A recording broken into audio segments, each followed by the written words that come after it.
È un vero piacere introdurre brevemente la nostra socia lincea Bina Agarwal, che è professore di Development Economics and Environment all'Università di Manchester e che è stata precedentemente professore a New Delhi ed ha insegnato in molte altre università, tra le più prestigiose di vari continenti.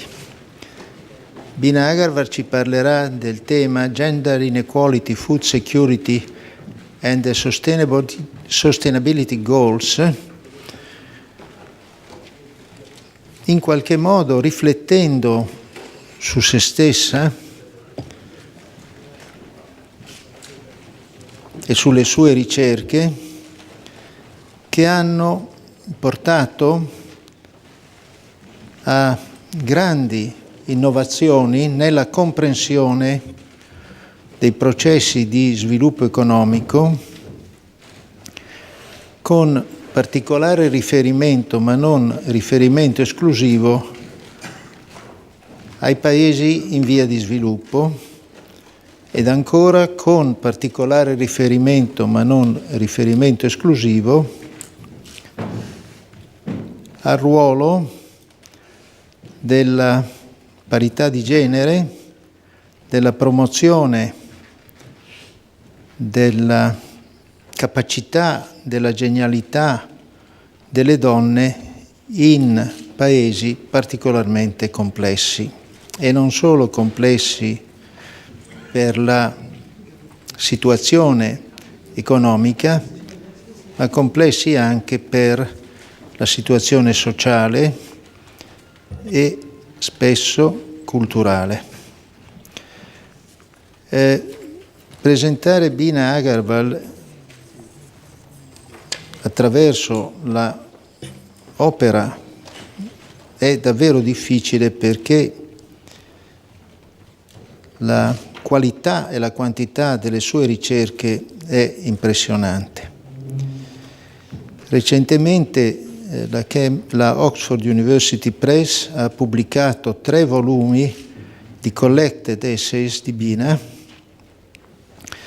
che, a mio avviso, come già dicevo prima, fissano un vero e proprio paradigma sui temi dello sviluppo, della parità di genere, dell'ambiente e di tutto ciò che gioca un ruolo cruciale per il bene comune, per lo sviluppo civile, che oggi è anche espresso nei Sustainable Development Goal delle Nazioni Unite, che in vari punti, a mio avviso, riprendono la riflessione paradigmatica di Bina, e in particolare nel goal numero 5.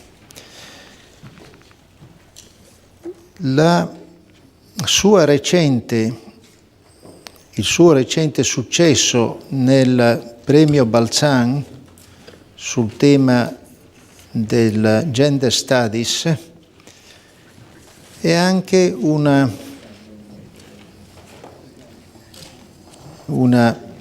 riconoscimento a livello internazionale, perché il premio Balzan è comunque un grande premio internazionale, di questo suo curriculum straordinario e di questi paradigmi di sviluppo che lei ha delineato,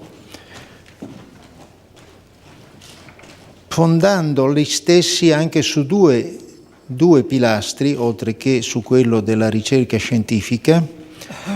Un pilastro è l'attività difficilissima di raccolta dati in settori dove questi dati non erano disponibili, perché la sua mentalità scientifica non si fonda e non si fondava su concetti a prioristici, ma su idee che andavano verificate nella concretezza dei dati, e cioè nella concretezza della realtà. Quindi, pur avendo un'idea orientativa di quello che era giusto fare, voleva anche dimostrarlo attraverso raccolta di dati e analisi empirica. Un secondo aspetto che dimostra la sua grande convinzione, generosità e impegno civile, l'aspetto che delineavo prima, è fondamentale per la ricerca scientifica anche in economia, non è esclusivo ma è fondamentale, è stata l'azione politica che lei ha intrapreso per portare a una modifica delle leggi di successione in India affinché alle donne fosse consentito di beneficiare, come è giusto in una concezione di diritti umani, della eredità terriera che era preclusa dalle norme. Quindi lei ha unito ricerca scientifica, ispirazione ideale di questa ricerca scientifica, verifica delle sue ipotesi iniziali sulla base di dati raccolti, dati quantitativi ma anche dati qualitativi, ed infine nell'azione politica che lei ha intrapreso con successo per modificare le leggi di successione in India.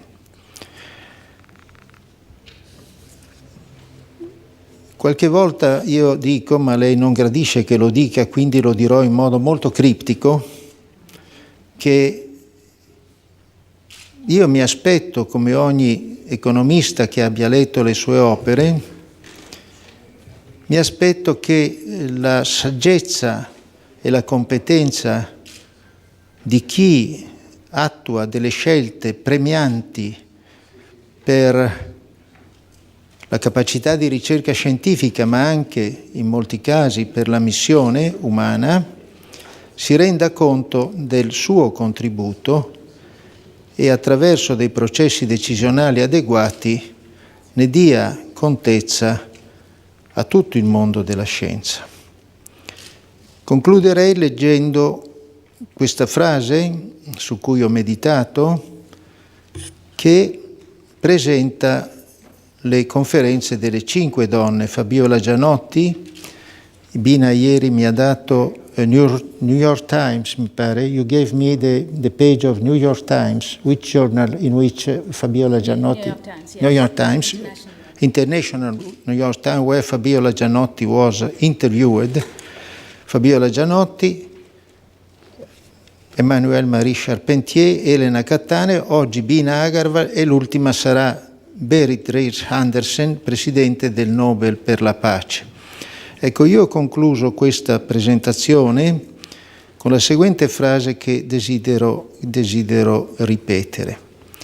Talvolta si è criticato il Nobel per la pace, mentre nella sua storia i meriti sono di gran lunga maggiori, anche perché il premio rappresenta emblematicamente lo sfondo di pace e di progresso che sottende ai Nobel scientifici. Questi non solo premiano le eccellenze delle singole scienze, ma come altri grandi premi portano all'evidenza dell'opinione pubblica una comunità che ha il fine comune della conoscenza, capace di unire nel dialogo persone dalle origini più disparate che conducono le loro attività al di sopra delle incomprensioni, delle rivalità nazionali, etniche e religiose che ancora dividono molte delle popolazioni mondiali. E questa io credo sia anche l'ispirazione dei Lincei dal momento in cui furono fondati e quando ebbero ad affrontare delle prove molto difficili della loro storia. So Bina, I have spoken in Italian because, I have always there Federico Cesi and Galileo Galilei, even if both were very, very able in Latin, but I am not able to speak Latin. I have studied it many years ago, so I am unable to speak Latin. But I think, as usual, any official introduction in an Italian institution is delivered in the national language. So after all, you understand not so little Italian. You understand, and you understand that the meaning, what I have just said, is of course grateful to you for what you have done, grateful to you for having accepted our invitation, and grateful to you because you gave a fundamental impulse to the gender parity, not just speaking about gender parity, but promoting it, which is much more important. So many thanks to you, Bina, and the floor is to you. Thank you.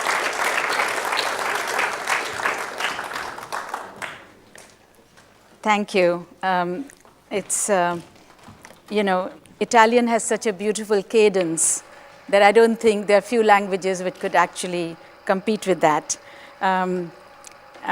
Professor Quadrio Curzio and distinguished members of the Accademia dei Lincei and friends, it's really a great honor to be giving this lecture to the Academy today. I've been preceded by very distinguished people, and I hope I can do the lecture justice and your present justice. And thank you for that very warm introduction. Clearly, simultaneous translation is another skill that you have, because he was reading an English text and immediately translating it as far as I could see. So thank you. And I also want to thank Dr. Stephen Cox for very excellent arrangements for my visit. Now, I will be speaking on gender inequality, food security, and the Sustainable Development Goals, or SDGs for short. But before I elaborate on this topic, let me say a few words by way of background on the launch of the Sustainable Development Goals. One might, in fact, even go as far back as the 1970s, when there were big shifts in development thinking and policy. Now, in the 1970s, what we see is a serious questioning of the idea that economic growth was equivalent to economic development. It had become increasingly clear that a rise in a country's per capita GDP would not automatically reduce poverty, provide adequate nutrition, or improve the well-being of the vast majority of people. It was also the time when you had many democratic developing countries which had been freed from colonial rule, and citizens had acquired a voice. So governments had to pay attention to their basic needs of food, shelter, clothing, and so on. So the 70s, what we see is some important conceptual things, conceptual shifts in thinking about development. One of the earliest of this was, of course, the basic needs approach, which many of you would be familiar with, which was introduced by the International Labor Organization at its World Employment Conference in 1976, and it received a great deal of attention and wide agreement. What it proposed was the satisfaction of basic human needs as an overriding objective of national and international development policy. Subsequently, we know that Amartya Sen broadened the idea of well-being, emphasizing the need to enhance a wide range of human capabilities. The second major shift, one could say, took place in the 1990s, because although in the 70s we recognized the importance of inclusion within development, the 1990s saw a period where we begin to quantify that, and we attempt to evaluate and monitor the performance of countries to see how they are performing in terms of various dimensions of human development. Now, of course, the best known of these is the Human Development Index, which was launched by UNDP in 1990. And this index sought to incorporate Amartya Sen's capability approach to human well-being for measuring a country's development. Initially, of course, although the capability approach is very wide-ranging in terms of measurement, it incorporated three elements: life expectancy, education, and of course, income.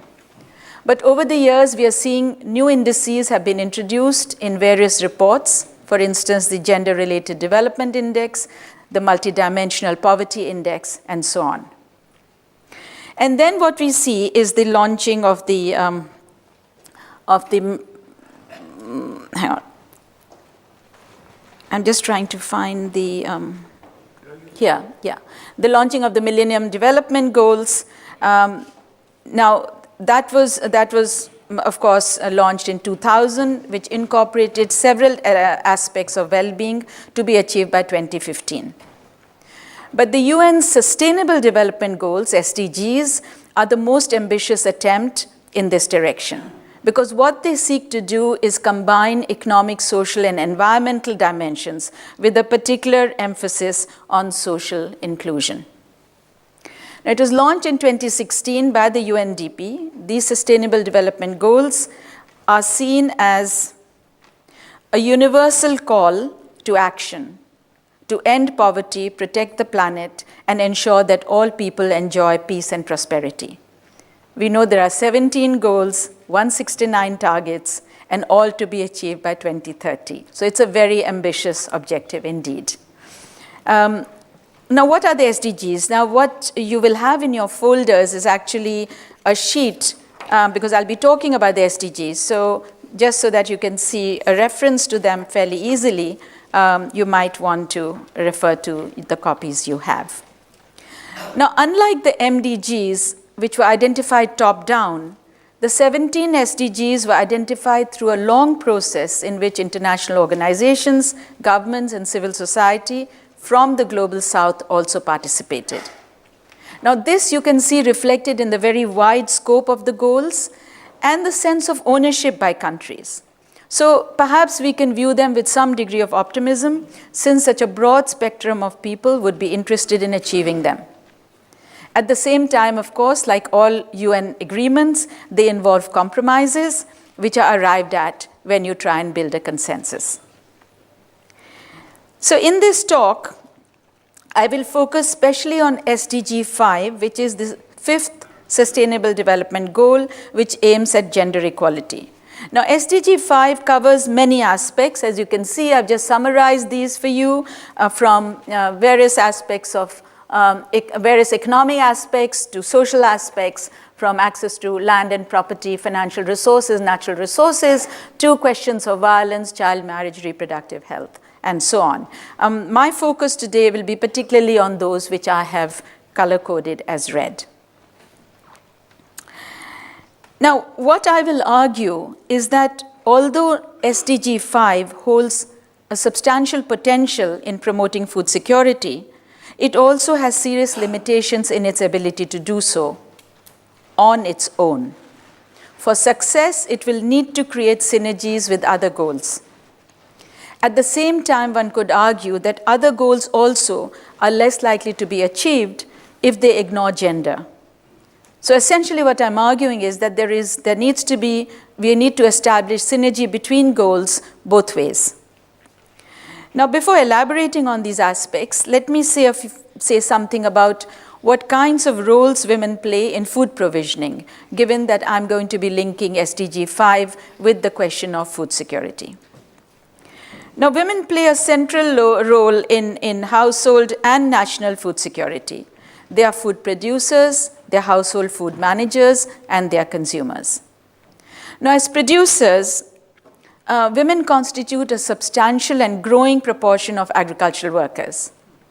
In 2012, 43% of all farm workers in Asia, 47% in Africa were female, with percentages close to 50 in many Southeast and East Asian countries. So as you can see, I put the figures for Asia here, and you can see the importance of this.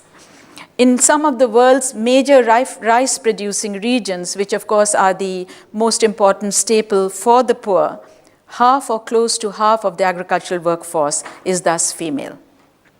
And of course, in addition, women provide labor for food processing and for preparation. Also, these proportions are likely to grow because more men than women tend to leave agriculture first. And this is a phenomenon that we observe globally. So if you look at these graphs, you'll find that they're all upward sloping except the graph for Europe. And actually, if you separate Northern and Southern Europe, you'll find that Southern Europe goes much more like the rest, and Northern Europe tends to have rather fewer women in agriculture. Now, given this being the case, that increasingly your future farmers will be women, we need to look at women's ability to contribute effectively to agriculture.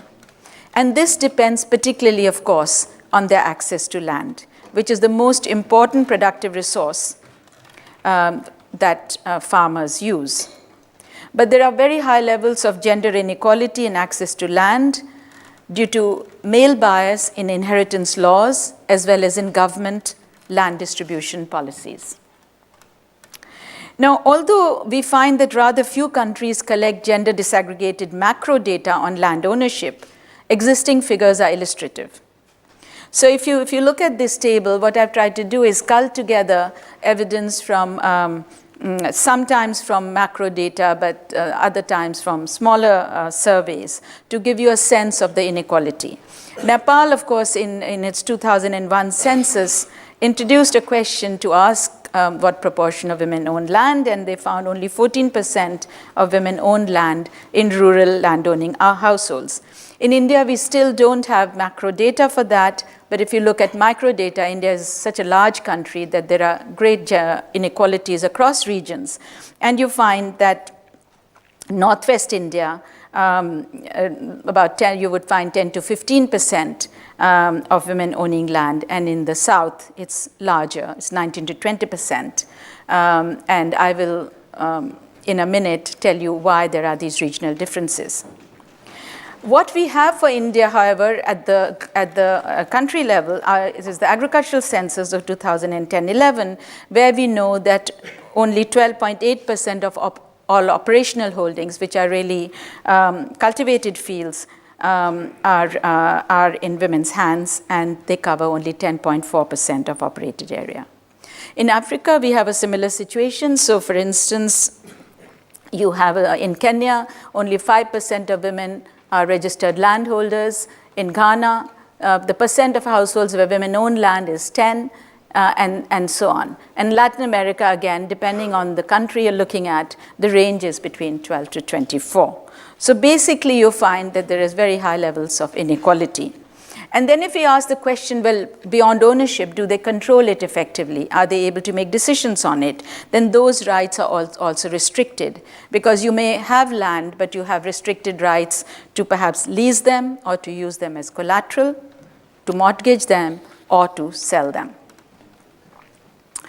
And then you might say, well, okay, they have land, but land can be of varying quality, and you have to make it productive, which means that you need access to credit, you have access to irrigation, to fertilizers, to technology, information on new agricultural practices, and marketing infrastructure. And there's very substantial evidence that there are inequalities at all these levels. In fact, the FAO, located in Rome, had brought out a report in 2011, the State of Food and Agriculture report that they bring out, and the 2011 report was focused on women farmers and showed the very substantial constraints that they face, both in access to land, but also related productive resources. Now, these disadvantages, of course, multiply if we factor in climate change, since many of the technical advances in heat-resistant or water-conserving crop varieties or practices of adaptation and mitigation are less likely to reach them. Now, this is rather bad news for food security, especially if you look at South Asia and Sub-Saharan Africa. So if you see this, this is based on a study done by the International Food Policy Research Institute in Washington, D.C., and you find that for major staples, with climate change, South Asia and Sub-Saharan Africa are likely to be the most negatively affected in terms of yields if these are the predicted effects on 2050 output relative to a situation of no climate change. Moreover, so then the question is, globally, even without climate change, we need exceptional efforts to feed an estimated 9 to 10 billion people by 2050. With climate change, if food output lags behind population, per capita calories available to developing countries in 2050 would be lower than in 2000, resulting by some estimates in a 20% higher child malnutrition than without climate change. Moreover, we can argue that as agriculture gets feminized, the burden of adapting or mitigating the adverse yield effects will tend to fall on women, who have fewer resources at their command for this purpose. So in efforts to, for instance, you're already seeing that in efforts to deal with climate change, women tend to shift to less labor-intensive crops, which are less biodiverse or nutritious. Higher temperatures extend women's labor time for food processing and preservation, and so on. Now, any reduction in household foods availability, not just in calories, but in protein and minerals with climate change, is likely to affect women and children more than men. Now, why is that the case? If you looked at evidence from the 1970s and 80s, these gender inequalities could actually be observed in studies which tried to have direct measures of caloric intakes in poor households, but not only in poor households. Today, of course, the evidence on caloric intake is much more mixed. The inequalities have declined in many levels, but there are other types of gender inequalities which persist. For instance, in South Asia, you find these in terms of undernourishment, underweight children, and female anemia. So by the latest figures, globally, an estimated 613 million women are anemic, especially and not only when pregnant and lactating. Now, the highest percentages are in India, where 53% of women, compared to 22% of men, in the 15 to 49 age group are anemic, and these are figures for 2015-16. Also, let's not forget that family food managers, women are family food managers, and therefore it's pretty important that they have autonomy in making decisions on food distribution. What is interesting is that this is affected by whether or not they own assets. So for instance, child survival, nutrition, and health is found to be notably better if the mother has assets and income than if the father alone has assets. And there's a whole range of countries that you find from Latin America to Asia and sub-Saharan Africa. What you find is high inequality, therefore, one can argue, in women's access to productive resources such as land can not only adversely affect their effective control over household food distribution, and this in turn could have negative implications both for themselves and children's welfare. So that's as far as if you're talking about land and food production in the fields. But let's not forget that food systems are not only through agriculture. We have food systems which contribute to nutrition through forests and inland fisheries. So today when there's a lot of discussion about forests in terms of carbon sequestration and so on, and we tend to forget that in developing countries, how much forests still provide. So here's, this is a slide I forgot to show you about women being food distributors and managers. So looking at forests. Now, an estimated, there's a report that a group of us did, and one of the co-authors is also in this audience, and there were about, I think, 10 or 12 of us. And we're looking at forests and what they provide, particularly in relation to food. Now, an estimated 1 in 6 persons globally depends on forests, especially for supplementary foods, uncultivated foods. Including some 60 million indigenous people who are almost wholly forest dependent. Now, this may be for supplementary foods, but also for livelihoods.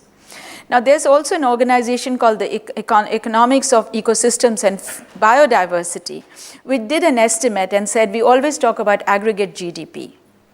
But what if we looked at the GDP of the poor? And according to them, non-marketed natural goods and services account for 47 to 89% of GDP of the poor.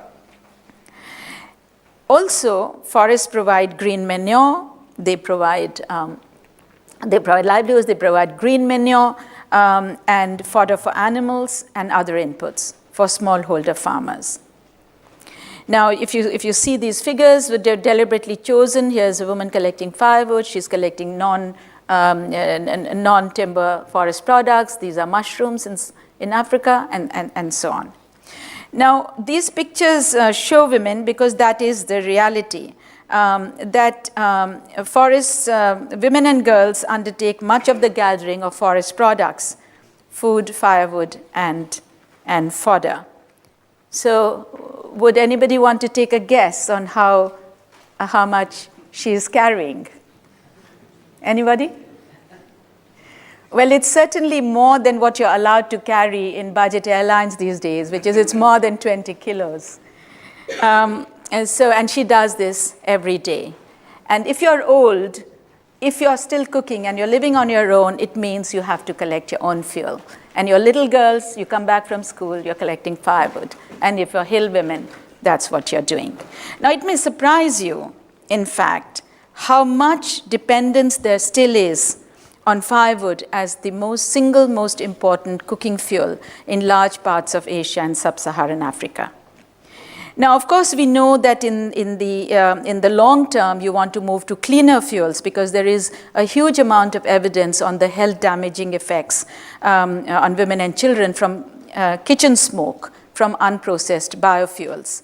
Now, we talk about outdoor air pollution, and you have bad stories about India and China all the time. But imagine indoor air pollution in smoky kitchens, which is hitting you every single day. But in the short run, even having firewood is extremely important because without cooking fuel, you're not going to be able to light your stove.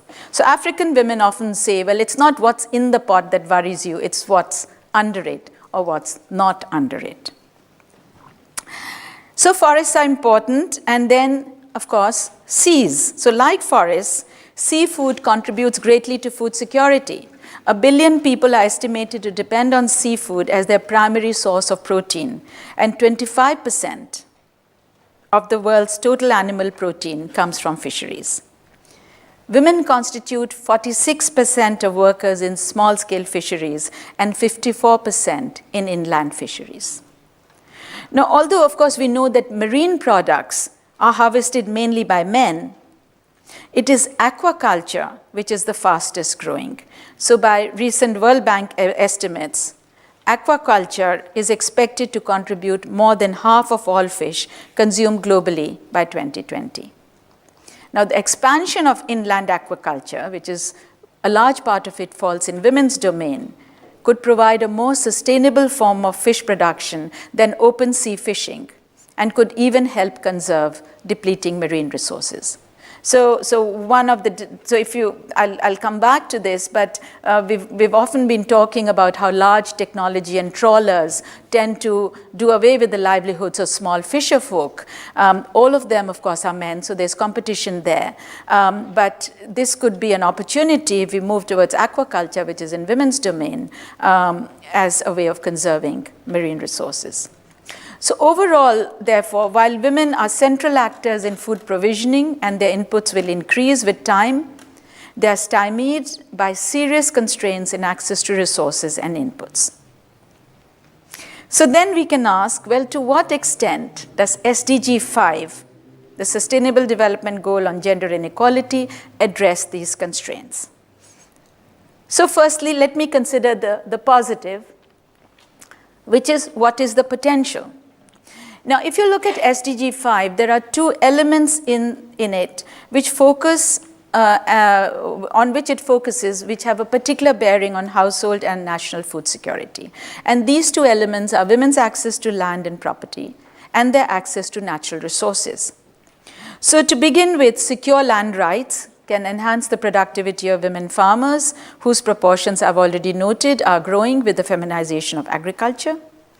In turn, this can help increase farm output and hence food security by providing food crops for direct consumption or income for buying food.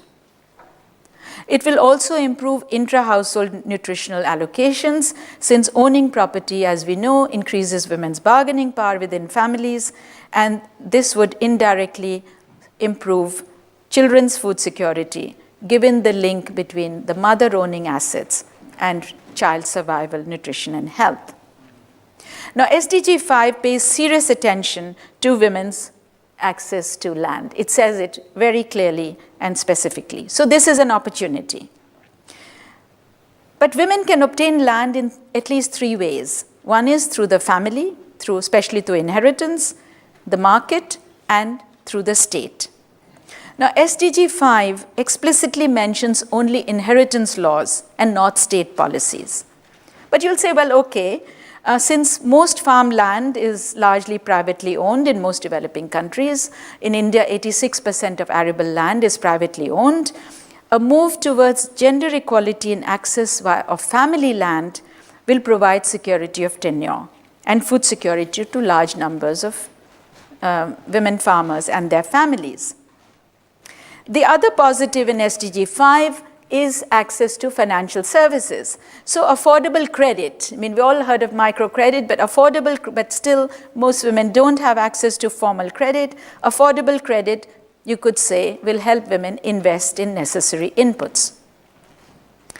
Then the other positive is that there's access to natural resources. Now, SDG 5 says we must increase women's access to natural resources. Now, it doesn't particularly mention forests and fisheries, but one could say, okay, we can extend it and say to cover forests and fisheries.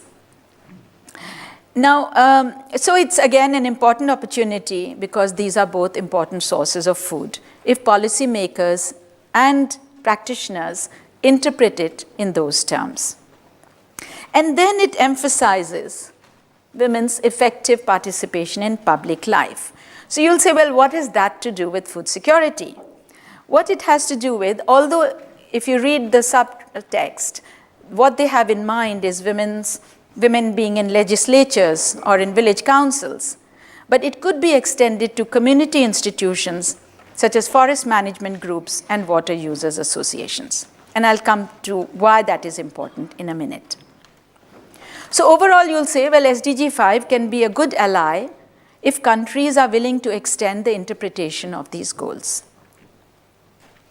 At the same time, SDG 5 has serious limitations in its ability to actually deliver on food security. First, consider access to farmland.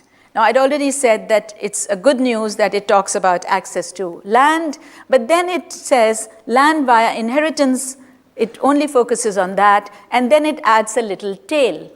It says in accordance with national laws. That's what I meant, that if you try and arrive at documents by consensus, you have to compromise. So this becomes a loophole because what it means is it's actually leading precisely that which often needs to change, which is unequal national laws of inheritance to make them gender equal, which they are not always, and in many countries they are not. So it limits the scope of SDG 5, precisely where it has potential, it also limits the scope. The second is something which is much deeper, which we talk about in social sciences, but and we still haven't got a full handle on in terms of how to change them. And this is about social norms and gender biases within families and communities. Now, they create serious barriers to implementing legal rights. So you'll say, well, okay, even if the law is equal, how do we move from there? So I had, in 1994, I'd written a book called A Field of One's Own, Cambridge University Press, which covered 5 countries, where among other things, I'd looked not just at the law, but what is the gap between law and practice. And I talk about a range of factors which, even if you have legal rights in property and land, you may not have effective rights. Firstly, there are cultural norms which require the idea that a good sister will forego her claim to parental property. So many women forgo their claims in favor of brothers because they feel that that's their only security in the absence of a social security system in the country. So if their parents pass away and if they are in trouble, where are they going to go? So they really write away their claims. But also importantly are post-marital residence norms. So here's a map of South Asia, what that first map does is really look at what anthropologists call village endogamy norms, which is whether or not you can marry within the same village. In all my maps, by the way, everything that the more green it is, the better it is. So here we'll see, sorry, it's moving rather faster than I, okay. So here we see village endogamy, and you'll see that this region of South Asia, and this is the worst, you cannot marry within the village. Not only can you not marry within the village, you cannot marry anybody who's related to you for several generations, either on the mother or father's side. It is also assumed that everybody living in the village will be your brother, so you're married at distant villages. In South India, interestingly, it's the opposite. You can actually marry within the village, and you can marry across cousins. Not very different from what it was in Europe in the 19th century, where cross-cousin marriages were not uncommon. And you have Sri Lanka, Bangladesh, who were all green on this respect. And then let's take another norm, which is female seclusion norms. Now, people often think that female seclusion is really about veiling yourself. And people assume that it's much more of a Muslim practice, but actually that's not the case. Female seclusion may not. It's the gender segregation of public space, the idea whether women should be in a public space or not. So I'll deviate from my text a little bit and ask you if you read Thomas Hardy's Far from the Madding Crowd. Yes, some of you have read it. And Bathsheba Everdeen had inherited her uncle's farm. And if you remember, the first time she goes into the corn market, there are only men, and she cannot operate as a woman farmer. So it's not so long ago. It's the social norms actually gender space into male and female. And this becomes a constraint. Now, I didn't just wake up one morning and decide I'm going to color the map of South Asia. These colors are based on reading hundreds and hundreds of ethnographies. Actually, everything that was written from the whatever I could get at Harvard at that point over a century, and then I created these maps. So here's another little. And this is PURDAH, and now this is Hindu PURDAH. These are Hindu women. And you'll see an interesting picture here, and the same map. Do you find anything interesting in this picture?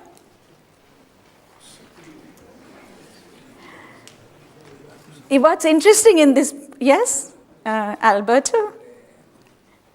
You see, you'll see that all these women have covered their faces except this one. Why is she the exception? She's the exception because these are all daughters-in-law in the village, and she's the daughter. So if you're a daughter in a village, because everybody in the village, all the men are seen as your brothers, you don't have to cover your head. But the daughters-in-law, of course, have to.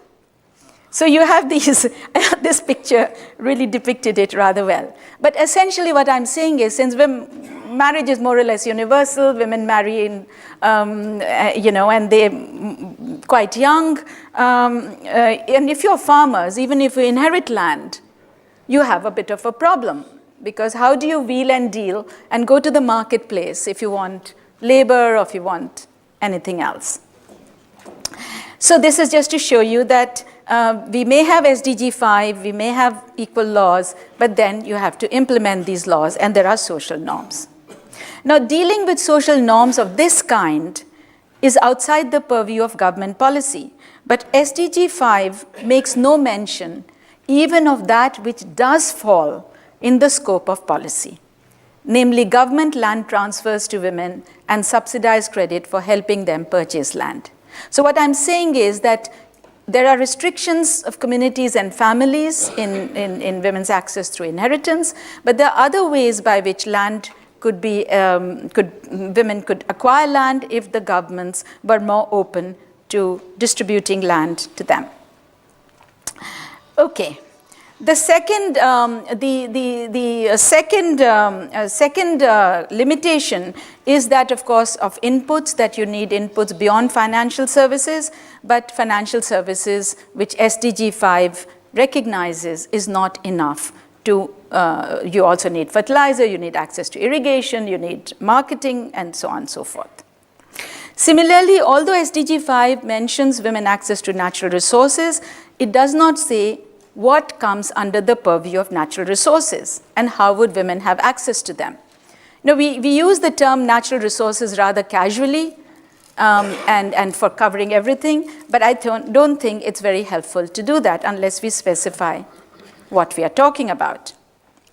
So SDG 5 makes no challenges, no mention of challenges also faced by women producers due to climate change, since SDG 13, which is on climate change, pays no attention to women farmers. So basically, what am I saying? I'm saying that although SDG 5 provides several steps forward, it also provides a lot of barricades for them, beyond which it's going to be difficult to move. Now consider some key SDGs which have a bearing on food security, but which make no mention of gender. Now, these are neither SDG 14 nor SDG 15. So SDG 14 is on marine life, life underwater. We know that fish food is very important for food security. SDG 15, which is on life on land, forests are a very important part of that. Neither of them recognize gender equality of access or recognize the role of fisheries and forests as sources of food. Basically, they're talking about conservation and do not recognize these resources as important elements in the food chain. Now, unlike agricultural land, forests, marine resources are what we call common pool resources. Now, Elinor Ostrom, of course, wrote hugely about it, and we increasingly recognize common pool resources as important. But common pool resources, of course, are not managed like private property resources. Their management, which converts common pool resources to common property resources, requires a degree of management.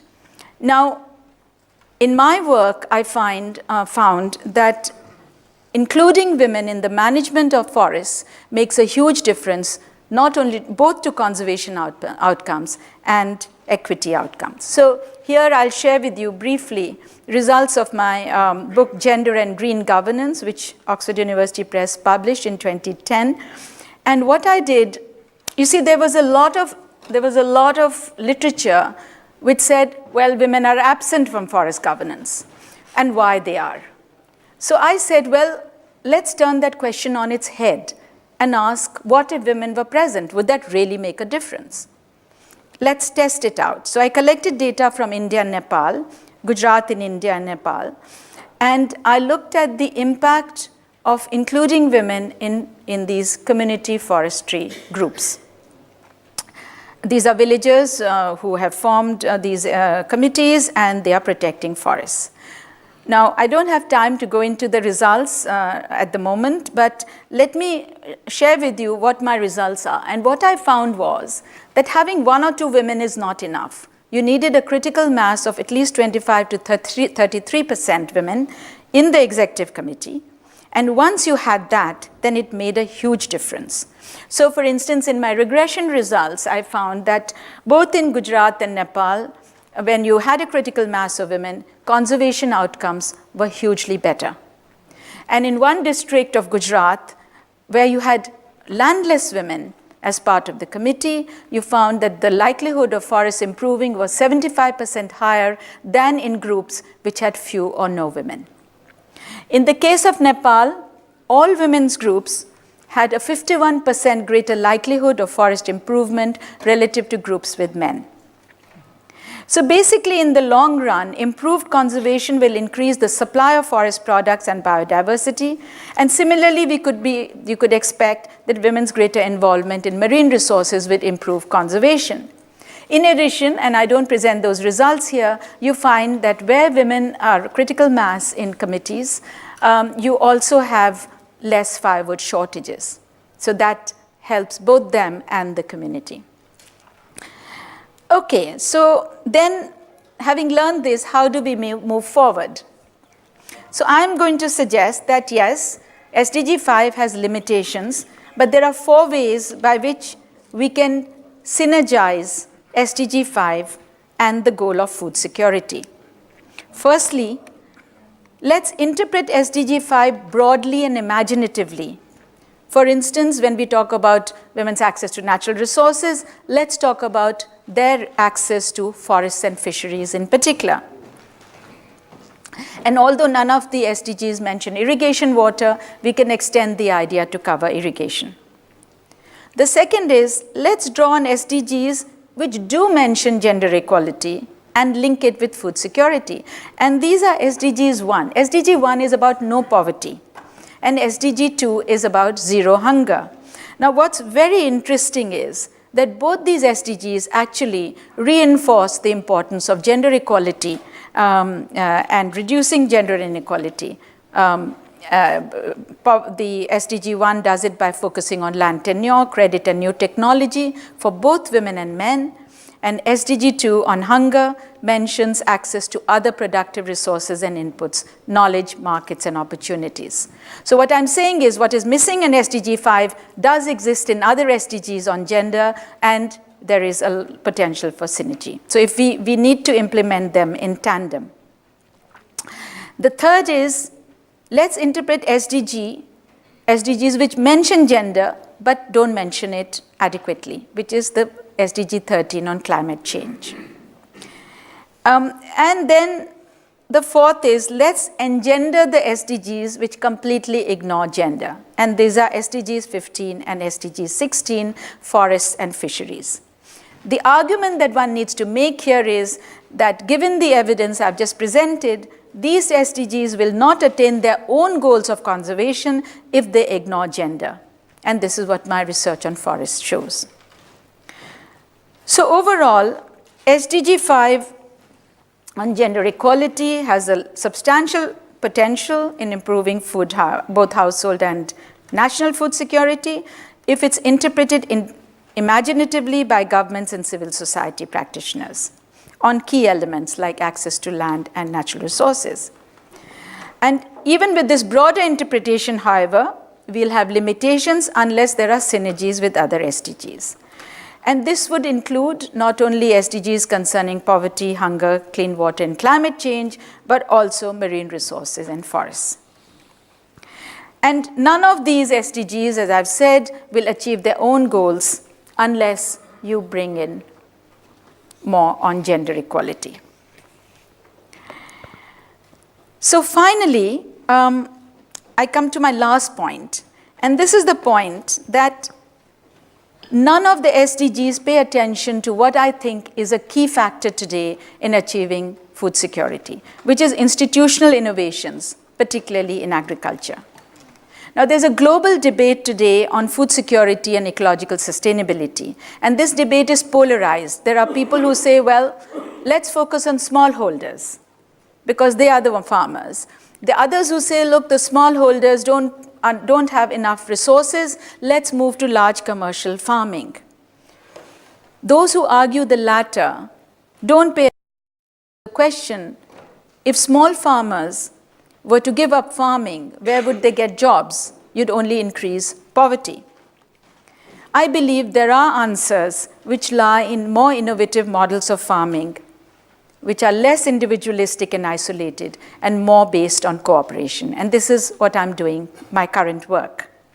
Now, all of us know that cooperation in marketing has been quite common in dairy farming. This is true for Europe over several, few hundred years, and in Asia. So in India, this Amul Dairy Cooperative was set up in 1948.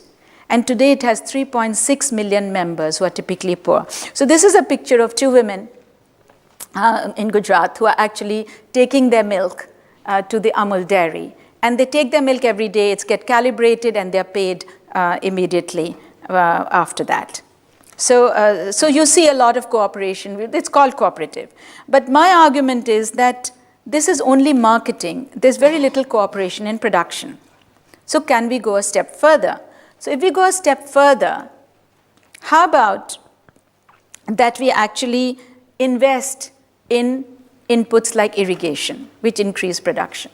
So suppose I have like half an acre of land, and Alberto has another 1 acre of land, and 1.5 acres. That's still not enough, but half an acre is certainly not enough for investing in a tube well. I won't have the finances and I won't be able to use it. But if I take 3 gentlemen from here and we say, let's 5 of us get together, pool our resources, we can invest in something like an irrigation well, and we'll own 1/5 of an irrigation well. And we actually have evidence of farmers doing that in South Asia, going back at least to 100 years or more.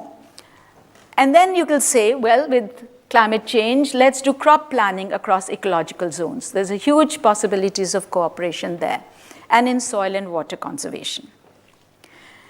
But can we go further? And what I would argue is the best benefits would be if you pool your land, labor, and capital and do group farming, but voluntarily. We're not talking about socialist collectivization, talking about voluntarily where you don't forfeit your property rights. Now, potentially, group farming could raise productivity. It would enable economies of scale. You could save on hired labor. You could have cost sharing on large investments. And it would improve information for new technologies. Are there examples? Yes. So there are examples in India from in the 1980s, in Andhra Pradesh, in South Asia, in South India, and in Kerala. Now, both these regions have been doing research. So with group farming, you can have small farmers can be big producers. So here's a picture of women's group farms. In Kerala, which is in the southern tip of India, there are 62,000. I'm not talking about 60 or 62, but 62,000 women's group farms across the state. And what they're doing is they come together in small groups of anything between 5 and 10, and they lease in land and they pool their labor and capital. And of course, their state support is necessary to enable them to move forward. The other thing which is very important is that they need to move beyond subsistence to commercial crops. And I'll share with you, fresh off the computer, what the results are. Do these group farms perform better than individual farms in terms of production and profitability, right? So I asked this question. This is based on very detailed data I collected over 2 years in Kerala and Andhra, but these are Kerala results, and I put them in euros. So you can see that women's group farms produced over 1.5 times the annual output per hectare and got 5 times the profits per farm compared to male-managed individual farms. You know, I was also not expecting these results, so I must say it's a pleasant surprise. This is not just confined to India. In fact, if you look at Europe, here's an example. I'm also studying French farming systems, and lo and behold, you have a very long tradition of group farming. The difference is, of course, in the Indian context is entirely female groups, and these are predominantly men's groups, but also very interesting. So basically, I'm saying that institutional innovations in the form of promoting small farmer group enterprises could perhaps be the unexplored pathway in enhancing food security. And there could be potential synergies between scientific and institutional innovations if we are really to transform agriculture. And if we indeed did that, then we would have happier farmers and healthier children. Thank you.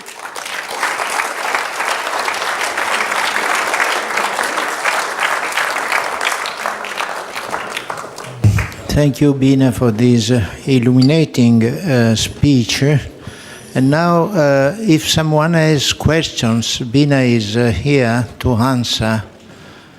And so, is there any question? Otherwise, I choose someone who should put a question. Maybe that Christina, would you start, please, to put some question to Bina.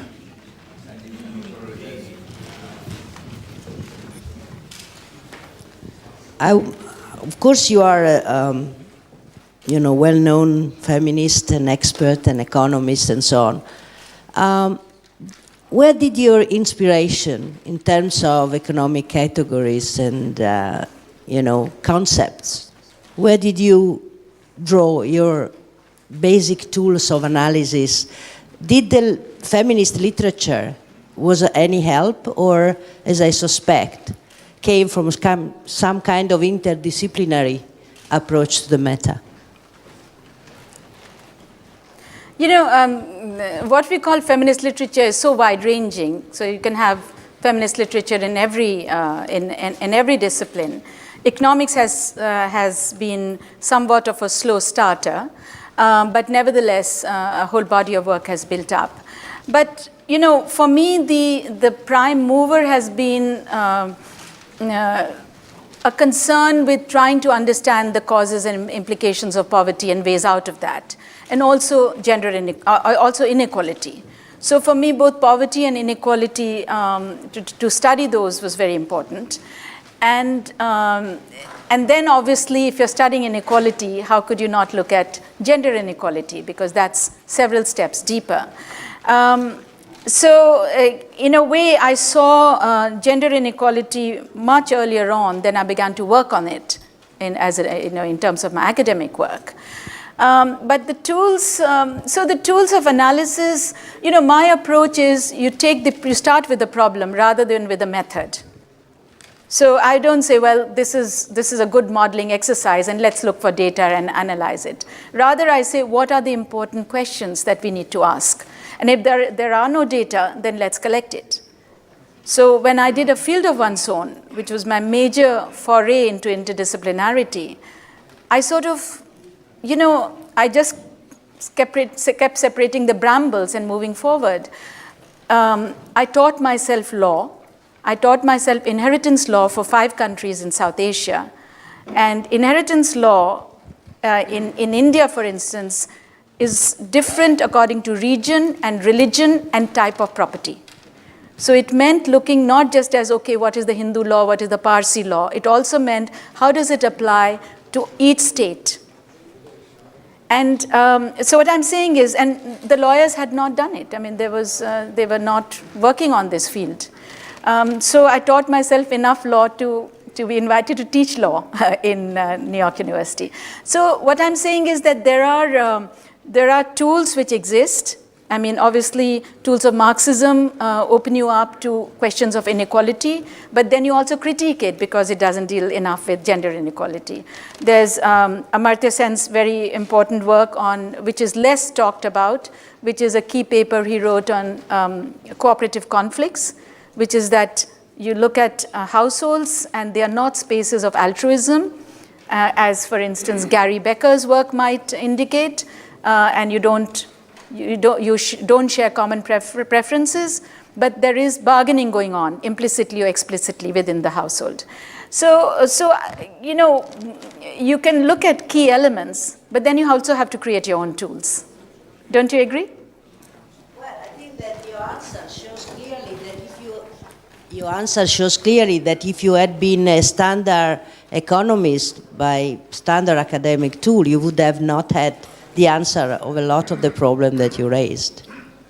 And I think this is a lesson to be learned. To be a good economist is not to start with modeling or try to fit the data on existing framework, but to try to be as creative as possible in starting from the problem and be courageous enough to go outside the so-called academic practice, yes, and find the tools that are needed for the job, rather than find a job for the tools that you have. You put it very well. I wish our economics departments were as open to this. Which are, in your experience, the effects of globalization on gender inequality? The methods. Please? I didn't quite catch it. I got the part of global inequality, but the effects of globalization on gender inequality. You know, it's a very large question. I mean, you can answer it in terms of positives also, and you can answer it in terms of negatives. So let me answer some of the positive aspects. Would be let's take women who might be producing something they want to trade. Now you could say, well, there's an opportunity for markets which exist outside, and so with new technology you can check out the prices and you can deal with international markets and find markets outside. So that could be a plus. But also we know that very large numbers of women don't have the access to the technology. So you're not able to use those opportunities. The second would be that globalization brings a lot of competition for products, and including products produced by women. And so people who might be producing very fine, embroidery, like this hand embroidered, may not be able to deal with it because you get very cheap products from some other country, flooding your markets. So basically what I'm saying is that we'll have to argue out every element to see that. On global norms, I think there are some positives, like let's take the most recent movement on Me Too, how women experience harassment in the workplace, and that's become global. So there are positives there as well. But my friends here in the audience would be in a better position to answer. Please, would you please tell your name, because we have the recording. Anna Maria Ceci. I don't come from the academic field. I come from the international cooperation experience. I would like to ask you if you find any report, any relation between SDG 5 and SDG 11, considering the fact that what generally they support is the urbanization, particularly of men, and feminization of agricultural production. I don't know if you... Sorry, I can't see you, but you're somewhere in the middle. Oh, there you are. Yes, hello. I was looking at the back. So SDG 11. Now what is SDG 11? Is sustainable cities and communities. And your question is exactly that? If you find, or if you had the opportunity, if you find, or if you have any opportunity to go in deep between the relation of what generally they say is the growth of urbanization process and the feminization of agriculture. Well, there are several complex links. So the feminization of agriculture, what it implies is that more men than women are moving to urban areas. And so what you get is, that's what feminization would be, and so that's one link, clearly. But this issue of sustainable cities and communities is very important. We are urbanizing, and one could bring some of the insights from my work on rural areas to bear, because clearly there's a linkage between urban and rural. So I'll give you an example. Very recently, and this was quite interesting, that there is a group which has started experimenting with group farming in Nepal and eastern India. And I visited that site about a year ago, and I found there were some young men who had come back from the cities and said, well, there's new technology. We can do drip irrigation. We have markets for vegetables, and perhaps we should therefore come together and find employment here. So they didn't want to do the manual work which agriculture required, but a shift in technology interested them. They didn't want to do subsistence work, but commercial agriculture interested them. So here's a direct link that, if you have high amounts of out-migration from rural to urban and there are no jobs, your cities are not going to be sustainable. But if you have institutional innovation of the kind I'm talking about, it is possible that you won't have such high levels of rural-urban migration. The second is that communities in cities, I mean, all of us, for instance, are trying to link with peri-urban farmers. So I know I'm sure it is true in Rome, it's certainly true in Paris and London, that people directly buy from farmers. They say, well, we're going to give you a certain amount and we take the risk and we get a basket of goods. So that's another link. And finally, and third is water. Now, water supply cities are totally non-sustainable with the amount of water we use. So communities can do collective action for sustaining water use. All over Delhi, for instance, now in parks, we are supposed to have rainwater harvesting. We get a lot of rain and it just flows away. But if we do rainwater harvesting, your gardens will have enough water. And there is increasing evidence that rainwater harvesting can actually lead to both sustainability in urban areas and sustainable agriculture in rural areas. Thank you. Lisa? Yes, my question is related to the optimistic results of your recent study on group farming. How confident you are that the result that you got based on data in southern India can be generalized to other situations? And if, given that you have stressed in your talk that cultural institutions, norms are so relevant, this is a problem common to many development economists. And if you are confident, is it based on some model, rational model of rational behavior, or is it based on something else? Well, let me say two things. In my study on India, I actually looked at two states, Andhra Pradesh and Kerala. Andhra Pradesh is also in South India. If you know, it's part of the peninsula. And in Andhra, the results were not as optimistic as in Kerala. And the paper, this is a paper forthcoming in World Development,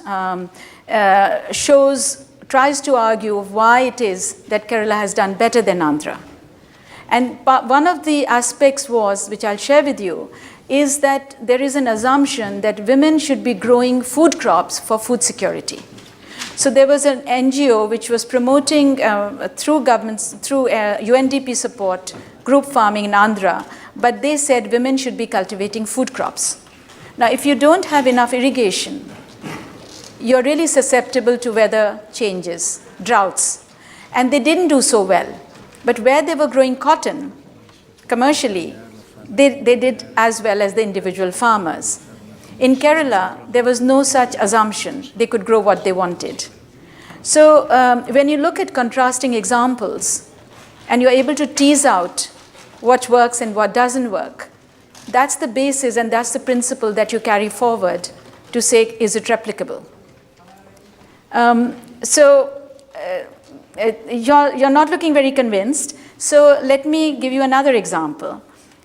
This is, by the way, based on very detailed empirical work. So when I say detailed, it's like in Andhra, it was 770 farmers, where we collected data for every input and output used over an entire crop year, 12 months. And the usual thing of randomization, of making sure that there's no self-selection bias, all the things that economists worry about. We try to take care of that. Same in Kerala. So it's, I think, as I said, these are, and then one controlled for a lot of other factors. So these are based on regressions. The second argument I'll make very quickly is that if you take Elinor Ostrom's Governing the Commons, she did what you call inductive theory building, which is she looked at examples of irrigation, for instance, both in the US and in Nepal and elsewhere. And she looked at how people were governing the commons, and she extracted a set of principles. Mm-hmm. How does it work? That was the basis of replicability. So I think we can start with grand theories and say, well, is it going to work or not? And collective action theory, frankly, within economics has not been so grand. It started with the idea that human beings are so self-interested that they will never come together, they'll always be free riders. And then we began to recognize that no, maybe we were wrong, that we get to know each other, there's trust and reciprocity, so collective action theory did change, right? So I think there are different ways by which one can build theory for replication. But we'll talk more. Now we have two questions, one of Professor Meyer and the other one from Marcella Corsi, and then Bina can answer both. Prego, Giulio. At present, a polemical issue in some national academies is precisely the participation of women as members of national academies, particularly in Hungarian National Academy, Budapest. Yes.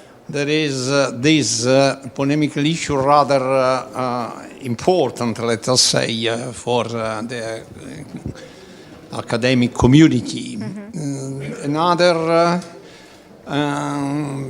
place, the United States, the National Academy at least, but not as important like in other academies. My question is, what about the Indian National Academy, and what is your participation information in this polemical issue very recently started in national academies? So what is the exact issue, the polemical issue? Could you name it? In Hungary, in Hungary, there was an official request by some members, particularly by a professor in Oxford who is Hungarian, however, to really put in the rules the percentage of women which should be considered in every elections of new members. This is a present issue, all right. not only I get in Hungary. Yeah, okay. Yes, I will. Yes, I just need another pen. Can I have your pen? Thank you. Yes, please. Well, thank you so much for your speech. I just wanted to draw some attention to the issue of microfinance that you sketched just in one of your talk, one part of your talk. Actually, microfinance, we all know, is very important for most of the innovation that you mentioned in terms of access to financial resources. I just wonder how much of group lending is related to group farming, and if it's an important link according to you. Thank you so much. Thank you. Is there any other? There's somebody at the back, the young woman sitting in the chair, right at the back. Namaste ji. Namaste ji. I've just read recently that there is a vast extension of the practice in India of female infanticide, and this I found quite frightening. What do you know about that, and is there any way of stopping it? Okay. Okay, so there are three large questions. Let me start in the middle. Certainly access to credit is an important part for any farmer, and I don't think, even if you don't gender the analysis, less than 40% of farmers have access to formal credit. There's another paper I did with a colleague where I asked, do farmers really like farming? And one of the, and that was all India. It was a survey of 50,000 farmers. And access to credit came out really low. But it's not the only factor, and it depends on how you get access. So in my example that I gave on Kerala, the institutional base that they've created for group farming is quite remarkable. And NABARD, which is a national bank which provides rural credit for development, has a scheme called the Joint Liability Group Scheme, where if you link the group and you get subsidized credit. So that is helpful. But I don't think, as you know, microcredit can help, but it is not a panacea. It's not providing the final answers, so you have to have a lot of other things. Female infanticide, well, you know, there's evidence of female infanticide which goes back, you know, at least a couple of centuries. And you have, you know, Amartya Sen's paper in 1990 called Missing Women talked about the fact that the female sex ratio was so adverse to women that we had, his was 100 million women are missing. He was not just talking about India, he was talking about China, India, North Africa, and so on. So there's a whole region where you had, if you had the same sex ratio as sub-Saharan Africa, how many women would there be? And that's how he did a very broad calculation. Since then, of course, there's been quite a lot of work on it. Now, what you find happening, and this is true again if you look at both China and India, that you have very female adverse sex ratios. But what you have is a shift away from the more obviously cruel ways of doing away with girl children, which is, you know, apart from killing girl children, there would be neglect. So you know, if they fall ill, you don't give them the same, you don't take them to hospital and so on. But that's changed, and what you have is modern technology. So you have sex-selective, you know, abortions, and so I think that's what's happened now. That if you know the gender of your child and you prefer a boy, you decide that you won't keep the girl and you'll keep the boy. So I think that's really what's happened. Now the government has been trying in many ways to say there is a range of schemes about giving parents economic incentives. If they have girl children, if their little girls abandoned, there are other schemes. But ultimately, I think, you know, it's a very complex question of how do you value girl children. What is interesting, if you see the map of India, that Kerala has no female adverse sex ratios, nor does Sri Lanka. The worst is Northwest India. So one can ask the question, why is it? And I think economists can provide a little bit of the answer. And part of the answer is that in Northwest India, girls are married at a very young age, so and you have to often give a dowry. So a girl is an economic drain on the household, because at the time of marriage, you have to give gifts and dowry, and also she is not going to be working in her parental home because she is married off. In the South, you don't have any such, you know, the same issues. Daughters, there is dowry now, but daughters can be married at a later age, and they can be married within the village. So even if you take India, it's quite diverse, and this gives you a sense that economic factors can affect social outcomes. Finally, your question, this is about representation in Parliament, for instance. And there's a long-standing debate on how do you increase the proportion of women in Parliament. Many countries have gone the route of reservation. So Rwanda, for instance, had a 50% reservation, I think. In Scandinavian countries, I think there was, I'm not quite sure what route they followed, but you have an increase. They have high proportions of women, not equal, but at least a third. And individual parties then put up a certain number of candidates.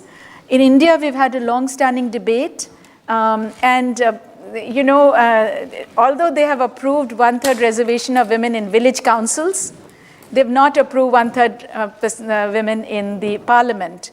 And possibly because if you pass that law, you know, the very people who pass the law will have less numbers. Now, if you're asking me what direction should we go, different people have different views. I think reservation is a good start. And just the final point is that people sometimes say, well, women can come in and become members of parliament or village councils, but will they be effective? And here some of the findings of Scandinavia are important, because you find if there's a critical mass of women, they make a difference to the nature of bills that are brought in, the timings of meetings, and I think the overall culture of debate within Parliament. So I don't know enough about Hungary and what's happening there, but I think we have enough evidence to show that it can make a very positive difference. Thank you.